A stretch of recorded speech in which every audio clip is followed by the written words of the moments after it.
La chirurgie éveillée est une technique chirurgicale qui permet de retirer des tumeurs qui sont infiltrantes, c'est-à-dire incluses dans le cerveau, mélangées aux neurones et qui donc peuvent compromettre les fonctions cérébrales.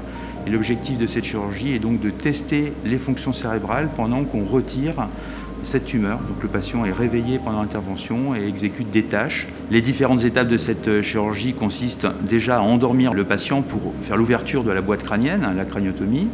Ensuite, une fois que cette craniotomie sera réalisée, on va réveiller le patient pour pouvoir faire les différents tests. Et une fois qu'on a fait cette première étape de test, on va commencer à retirer la tumeur, qui aura été repéré à la fois par un système de navigation opératoire mais également d'échographie.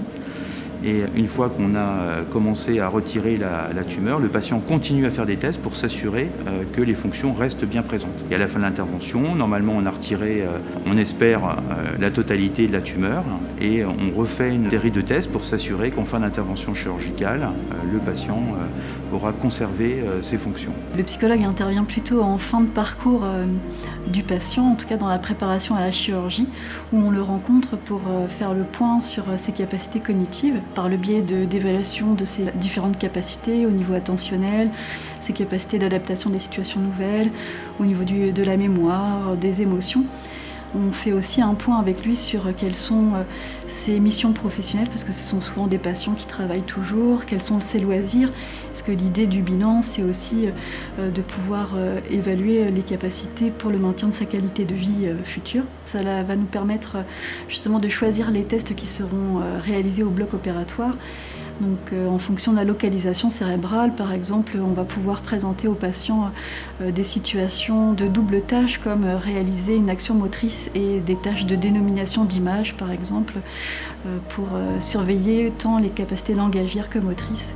Mon rôle durant l'intervention est de superviser le testing neurofonctionnel, de décider des tests qui vont être réalisés. Donc on rencontre le patient au préalable et on va s'adapter à la localisation de la lésion et au patient, à ses facultés, à sa latéralité, pour définir une séquence de tests adéquate pour surveiller les fonctions qui pourraient être affectées par la chirurgie d'exérèse de la lésion tumorale.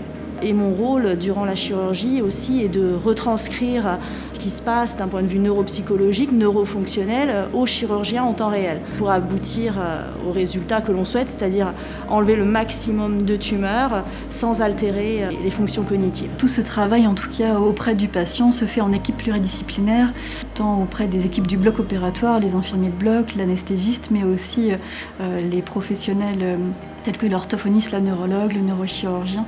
Et c'est vraiment cette cohésion d'équipe qui permet une approche globale du patient pour lui permettre de maintenir sa qualité de vie après la chirurgie. On a effectivement édité un livre récit de patients qui sont des témoignages de patients qu'on a pris en charge ici au CHU de Brest, qui ont été opérés par notre équipe, et ce qui permet aux différents patients qui vont devoir avoir cette technique chirurgicale de comprendre un petit peu ce qui se passe avec les mots des patients.